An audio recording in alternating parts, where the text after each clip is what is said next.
உன் கண்ணில் வடியும் கண்ணீரை துடைக்கவே நானே வந்து கொண்டிருக்கிறேன். நானே உனக்கு துணையாக இருந்து நான் உன்னை நல்ல வழியில் அழைத்துச் செல்வேன். உன்னை கண்டு எல்லோரும் வியக்கும் வண்ணம் நானே உன்னை ஏற்றுகிறேன். கவலைப்படாதே, உன் கண்ணீரை துடைக்க நானே வருகிறேன். உன் கண்ணீரை நீ வீணாக்காத தங்கமே. எதற்காக நீ அர்த்தமே இல்லாமல் வீணாக உன் கண்ணீரை நீ வீணடித்து கொண்டிருக்கிறாய்? எல்லாவற்றையும் ஏற்றுக்கொள்வது என்பது கொஞ்சம் கடினம்தான். ஆனால் யதார்த்தம் எப்போதும் ஏற்றுக்கொள்ள கடினமாகத்தான் தெரியும். ஏற்றுக்கொண்டால் இயல்பு இதுவே என்று உன் வாழ்க்கை தித்திக்கும். எல்லாவற்றையும் இப்படியே போகிற போக்கிலே விட்டுவிடு. எதையுமே உன் மனதிற்கும் உன் மூளைக்கும் நீ எடுத்துச் செல்லாதே. அதை உன்னால் தாங்க முடியாது. அதனால் தான் சொல்கிறேன், யாருக்காகவும் உன்னை நீ மாற்றிக்கொள்ளாதே. ஆனால் உனக்காக தன் கையே மாற்றிக்கொள்பவர் கிடைத்தால் அவர்களை எந்த காலத்திலும் எப்பொழுதும் அவர்களை விட்டு விடாதே. உனக்காகத்தான் சொல்கிறேன். வாழ்க்கை என்பது எல்லோருக்குமே பொதுவானது. ஆனால் எல்லோரையும் ஒரே போல் நடத்துவதில்லை. அதை நீ தெரிந்து கொள். தடைகளை வெல்வது எப்படி என்று நீ தெரிந்து கொள். இன்றைய மனிதர்களில் அதிகம் பேர் ஏதாவது ஒரு கவலையுடன் தான் வாழ்ந்து கொண்டிருக்கிறார்கள். சிறு தடையையும் பெரிதாக எண்ணி கவலைப்படுகிறவர்கள்தான் அநேகமானவர். இதற்கு எல்லாம் காரணம் அவர்கள் மீதே அவர்களுக்கு நம்பிக்கை இல்லாததுதான். நமக்கு நண்பனும் நாமே, பகைவனும் நாமே என்று சொல்வது உண்டு. அதாவது யார் ஒருவர் தன் பலவீனங்களை முறியடித்து வெற்றி பெறுகிறாரோ அவரே தனக்குத்தானே நண்பராகிறார். யார் ஒருவர் தன் பலவீனங்களை வெற்றி பெற முடியாமல் தவிக்கிறாரோ அவர் அவருக்கே எதிரியாகிறார் என்று அர்த்தம். பெரும்பாலான நிகழ்வுகளை ஆராய்ந்து பார்த்தால் ஒவ்வொரு தடையும் ஒவ்வொரு வெற்றியை மறைத்து வைத்து அதனுள்ளே இருக்கிறது என்பது நீங்களே தெரிந்து கொள்ளுங்கள். அதில் 1000 அர்த்தங்கள் இருக்கிறது என்பது உங்களுக்கே புரியும். அதுபோன்றுதான் தோல்வியும். தோல்வி என்பது நம்மை மாற்றி அமைத்து கொள்ள வேண்டிய அறிவிப்பு என்று கூட சொல்லலாம். செல்வத்தை இழப்பது ஒன்றையும் இழப்பதாகாது. உடல் நலத்தை இழப்பது வேண்டுமானால் சிறிதளவு இழந்ததாகும். ஆனால் நம்பிக்கை இழப்பது எல்லாவற்றையுமே இழந்ததற்கு சமம் என்று சொல்வார்கள். தடைகளை வெல்வது எப்படி? அப்படிதான் நீங்கள் கேட்கிறீர்கள். இதை நமக்கு எறும்புகள் கற்றுத் தருகின்றன. நன்றாக ஆராய்ந்து பார்த்தால் உங்களுக்கே அது தெரிய வரும். ஒரு எறும்பு தன் வாயில் நீளமான உணவுப் பொருளை சுமந்து கொண்டு சென்றது. தரைவழியே சென்று கொண்டிருந்த அந்த எறும்பு ஒரு வெடிப்பை பார்த்துவிட்டு திடீரென்று நின்று விட்டது. மேலே செல்ல முடியாமல் தவித்தது. சிறிது நேரம் கழித்து தான் சுமந்து வந்த இரையை வெடிப்பின் மேல் வைத்து சுமந்து வந்த இரையை நன்றாக பாருங்கள், சுமந்து வந்த இரையை வெடிப்பின் மேல் வைத்து அதன் மீது ஊர்ந்து சென்று வெடிப்பை கடந்தது. பின்பு அந்த இரையை கவ்விக்கொண்டு சென்றது அந்த எறும்பு. எறும்பின் அறிவு வியப்பை அளிப்பதாக உள்ளது என எழுதியிருந்தார் ஒரு ஆராய்ச்சியாளர்.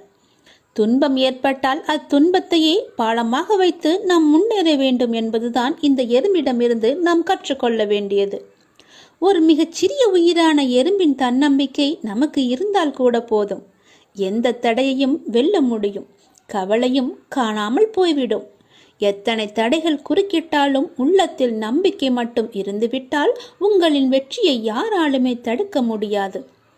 எவ்வேற்பட்டவர் வந்தாலும் தடுக்க முடியாது.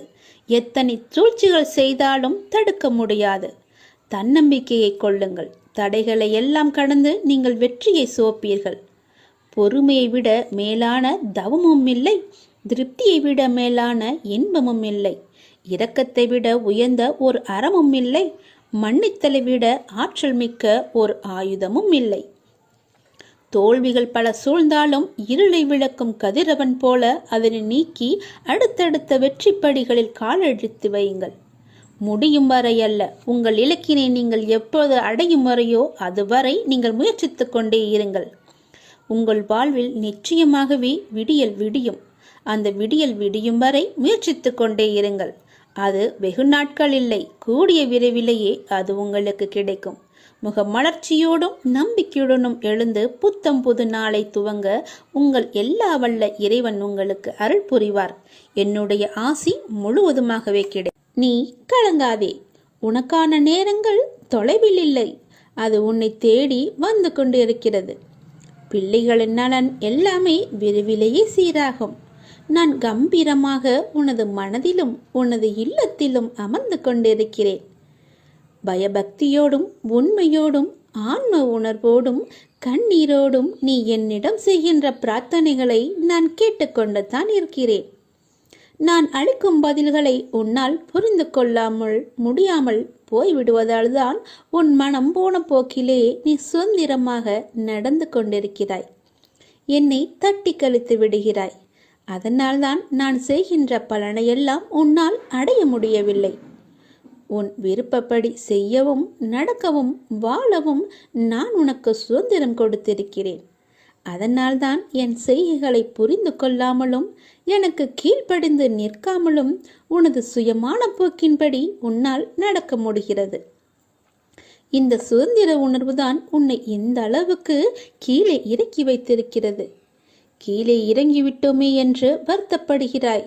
கீழே வந்துவிட்ட போதும் உன்னை நினைத்து நான் பெருமைப்படுகிறேன். உனது இரக்கமுள்ள குணம், பிறருக்கு உதவ வேண்டும் என்ற உன்னத மனோபாவம், இந்த நிலையிலும் பிறர் கஷ்டப்படுவதை காண சகிக்காத மனம், இவையெல்லாம் இருக்கும் இடத்திற்கு விசுவாசத்துடன் நடந்து கொள்ள வேண்டும் என்று நினைத்து அதன்படி நீ நடந்து வந்ததால்தான் கீழ்நிலைக்கு இறங்க நேர்ந்தது என்று நீ நினைக்கிறாய். அது அல்ல. கெட்டவர்களும் கெடுமதி உள்ளவர்களும் நன்றாக இருக்கும்போது நல்லவர்களான நாங்கள் மட்டும் ஏன் கஷ்டப்பட வேண்டும்? கஷ்டத்தை மட்டுமே ஏன் கடவுள் எங்களுக்கு பரிசாக தர வேண்டும் என்று நீ நினைக்கிறாய். உன்னை போல நல்லவர்களும் இப்படிதான் புலம்பிக் கொண்டே இருக்கிறார்கள். இது இன்றோ நேற்றோ தொடங்கி நடந்து வருகின்ற விஷயமல்ல.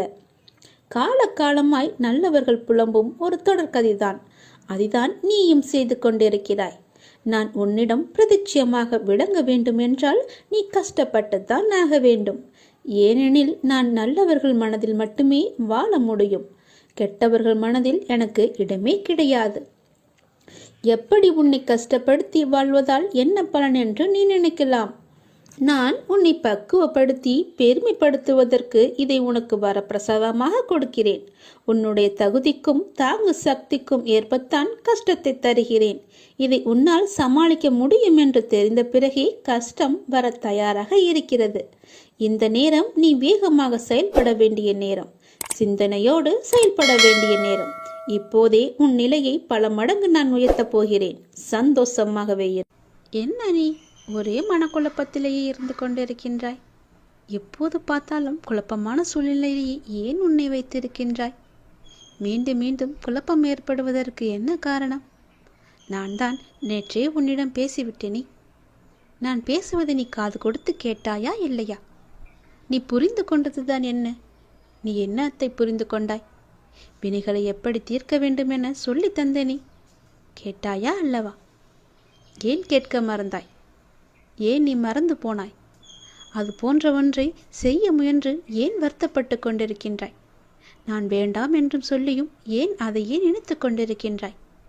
உன் அப்பா பேச்சை நீ கேட்க மாட்டேன் என்ற முடிவிலேயே இருக்கின்றாயா? நீ மிகவுமே ஆசைப்படும் விஷயம் உனக்கு கிடைக்கப் போகிறது என்றுதான் நான் அப்பொழுதே சொல்லிவிட்டேனே. இருந்தும் தேவையில்லாமல் ஏன் உன்னை நீயே வருத்து கொண்டிருக்கின்றாய்? வருத்தப்பட்டு கொண்டிருக்கின்றாய்?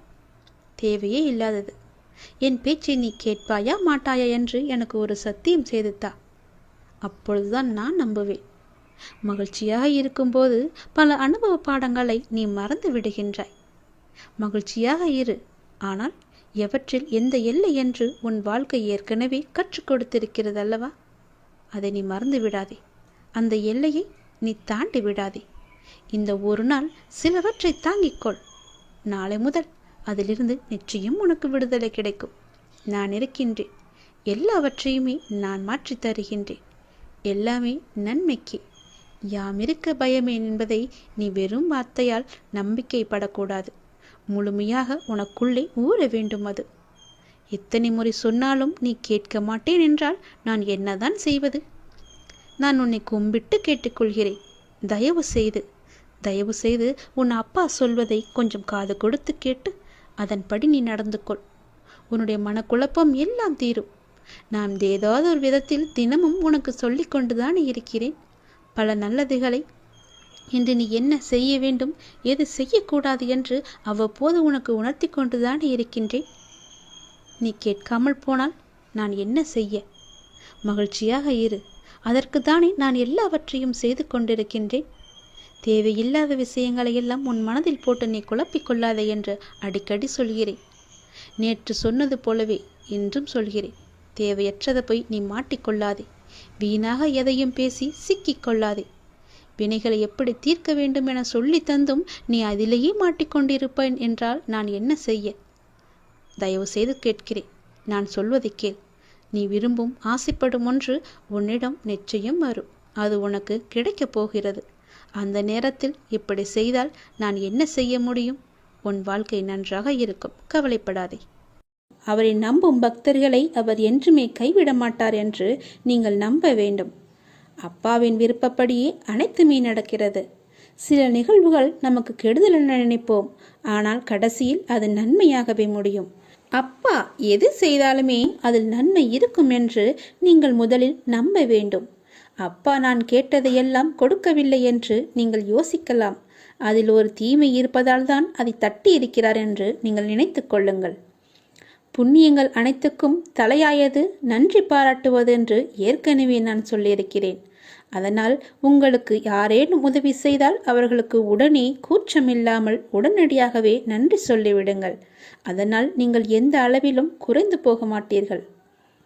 வாழ்க்கையில் உன்னை சுற்றி இருப்பவர்களை பற்றி கொஞ்சம் யோசித்துப்பார். யோசித்து பழகு. அவர்கள் யார், உனக்கு நல்லவர்களா தீயவானவர்களா என்று யோசித்து அவர்களிடம் நீ பழகு. அதனால் கூட உனக்கு தீமை ஏற்படலாம், கஷ்டங்கள் கூட ஏற்படலாம், பிரச்சனைகள் வரலாம்.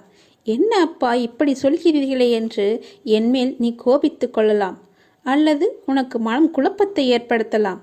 நீ இப்போதைய சூழ்நிலையில், இன்றைய நிலையில் உன்னை சுற்றியுள்ளவர்கள் நல்லவர்கள் இல்லை என்று சொல்கிறேன். என்னை நம்புவாயா இல்லை உன்னை சுற்றியுள்ளவர்களை நம்புவாயா என்று நீயே யோசித்துக்கொள்.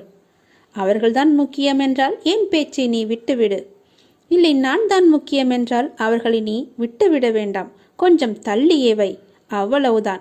தள்ளி இருந்து அவர்களை பார். அவர்கள் என்ன செய்கிறார்கள், என்ன சொல்கிறார்கள், உன்னை பற்றி என்னெல்லாம் பேசுகிறார்கள் என்று கொஞ்சம் தள்ளி இருந்தே பேசி பழகு. பார், உனக்கே புரியும் அவர்களை பற்றி. நான் சொல்வது எல்லாம் உண்மை. என் அப்பன் சொன்னது எல்லாமே உண்மை என்று உனக்கே ஒரு நாள் தெரிய வரும். அதனால்தான் இப்போதே உனக்கு நான் சொல்கிறேன். அவர்களை விட்டு நீ தூரமாக விலகி வந்துவிடு. தேவையில்லாமல் நீ உன்னை சுற்றியுள்ளவர்களிடம் போய் கோபத்தை காமிப்பது தவறு. கோபத்தை உங்களின் கேடயமாகவே உனக்குள்ளே வைத்துக்கொள். நீ அவர்களிடம் சென்று உன் கோபத்தை காமிப்பதால் உனக்கு என்ன ஆகும் என்று நினைக்கிறாய்? ஒன்றும் ஆகாது. உனக்கு சண்டைதான், தீயவைதான் ஏற்படும். உன்னுடைய நிம்மதிதான் குறையும். நீயாகவே வாழு. வாழ்க்கை சிறந்த ஒரு ஆசானாக உன்னை வழிநடத்தி செல்லும். உனக்கு முந்தி செல்பவர்களைக் கண்டு நீ கலங்கக்கூடாது. உனக்கான வெற்றியை உன்னால் மட்டுமே நிரப்ப முடியும். தோழாதே.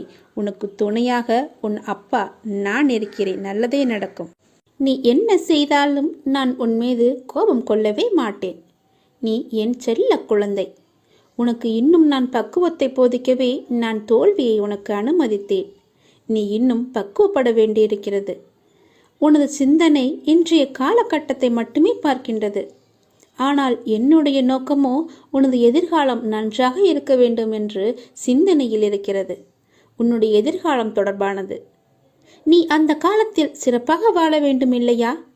நீ சிறப்பாக வாழ வேண்டும் என்பதற்காக உன்னால் சகித்து கொள்ளக்கூடிய, உன்னால் உணர்ந்து கொள்ளக்கூடிய, உன்னால் முடியும் என்ற சூழ்நிலையில்தான், அந்த வகையில்தான் இத்தகைய சின்ன சின்ன பிரச்சனைகளை தந்து உன்னை நான் பக்குவப்படுத்துகிறேன். உன்னுடைய துன்பங்கள் எல்லாமே கடந்து போனவை. கடந்து போனதை நினைத்து நீ ஏன் கவலைப்பட்டு கொண்டிருக்கிறாய்? முடிந்து போனதை நினைத்து நீ வருத்தப்படுவதால் ஒரு பயனும் இல்லையே. ஏன் இப்படி கடந்ததையும் இழந்ததையும் நினைத்து வருந்தி கொண்டிருக்கிறாய்? நீ கவலையப்படாதே. உனக்கு துணையாகவே நான் இருப்பேன். உன்னுடைய கஷ்ட காலங்கள் எல்லாமே முடிந்து விட்டது. நீ இழந்த அனைத்துமே உன்னிடம் திரும்ப வந்தடையும் நேரமும் வந்துவிட்டது. பிறகு எதற்காக தேவையில்லாமல் நீ கவலைப்பட்டு உன்னை நீயே வருத்தி கொண்டிருக்கிறாய்? எல்லாமே சரியாகிவிடும். உனக்கு வந்த துன்பம் எல்லாமே போய்விட்டது. இனி உன் வாழ்க்கையில் சந்தோஷமும் நிகழப்போகிறது, ஆனந்தமும் மகிழ்ச்சியும் துள்ளி குதிக்கப் போகிறது. உன் வீட்டில் ஆனந்தம் துள்ளி விளையாடப் போகிறது. நீயும் சந்தோஷமாகவே இருக்கப் போகிறாய். உன்னை நோக்கி வருகின்ற எல்லா ஆனந்தமும் நான் கொடுத்தது. உன்னுடைய கர்மவினை எல்லாவற்றையுமே நான் எரித்து விட்டேன். நீ எப்போது என் பேச்சை கேட்டு எனக்காக நீ மட்டை தேங்காய் வாங்கி கொண்டு வந்து என்னிடம் கொடுத்தாயோ, நான் சொன்னதை கேட்டு எனக்கு துவாரகமாயில் வந்து நெய் வாங்கி எனக்கு தீபம் ஏற்றி விட்டாய் அல்லவா? இனி உன்னுடைய கருமாக்கள் எல்லாமே நசிந்து போயின. நீ எப்போது என் துவாரகாயில் வந்து விளக்கு ஏற்றினாயோ, எப்போது எனது துவாரகமாயில் துணியில் வந்து அந்த தேங்காயை போட்டாயோ, அப்போதே உன்னுடைய கர்மவினை எல்லாமே முடிந்து விட்டன. இனி நீ சந்தோஷமாகவே இருக்கப் போகிறாய், ஜெயமாக இருக்கப் போகிறாய். உன்னை நோக்கி எல்லாமே நல்லதாகவே வந்து கொண்டிருக்கின்றன. நீ உன் வீட்டை தயார்படுத்திக்கொள்.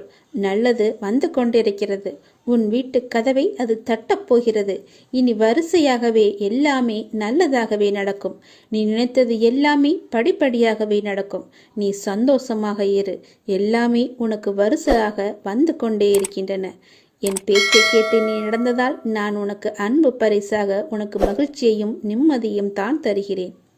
இது நாடகம் நிறைந்த நரிகள் வாழும் உலகம். இது நல்லவர் யார் கெட்டவர் யார் என நிதானமாக யோசித்து செயல்பட வேண்டிய காலம் இது. ஏனென்றால் இது கலிகாலமாகிவிட்டது. நான் உன்னோடு இருக்கிறேன். நீ பயப்படாமல் இரு. நீ பலம் கொண்டு திடமான மனதோடு இரு. உன்னை ஒரு பொதுமி அப்பா கைவிட மாட்டேன். புண்ணியங்கள் அனைத்திற்குமே தலையாயது எது தெரியுமா? நன்றி பாராட்டுவதுதான். பாவங்கள் அனைத்திற்குமே தலையாயது நன்றியை மறப்பதுதான். செய்த நன்றியை மறப்பதுதான் பெரிய பாவம். தக்க சமயத்தில் செய்த உதவிக்கு நன்றியை கொன்றவனுக்கு ஒரு பிரயோஜனமும் இல்லை, ஒரு சித்தமும் இல்லை. நம்மை பெற்று வளர்த்த அன்னையும் பிதாவும் முன்னறி தெய்வம், கண்கண்ட தெய்வம். அவர்களுக்கு செய்யும் பணிவிடைகளே நீ செலுத்த வேண்டிய முதன்மையான நன்றி கடன். ஏனெனில் அதன் நன்மை என்பது கடலை விட பெரியது. தள்ளாத காலத்திலாவது நீ அவர்களின் மனம் மகிழும்படி நடந்து கொள்.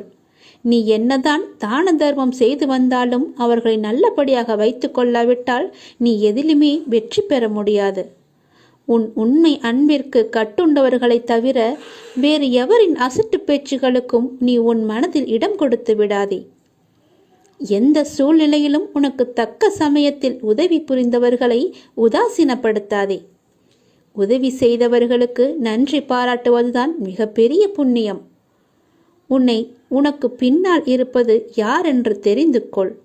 உனக்கு பின்னால் இருப்பது நான் தான். உன்னை நான் கைவிடவே மாட்டேன். எல்லாமே சரியாகிவிடும். எதற்குமே நீ அஞ்சாதே. உன்னோடும் உன் குடும்பத்தோடும் நான் உன் அப்பா இருக்கிறேன். எதற்குமே கலங்காதே. உன்னை நான் அல்லவா எப்போதுமே பார்த்து கொண்டிருக்கிறேன். அதனால் என்றுமே உனக்கு நன்மையை மட்டும்தான் தெரிவேன்.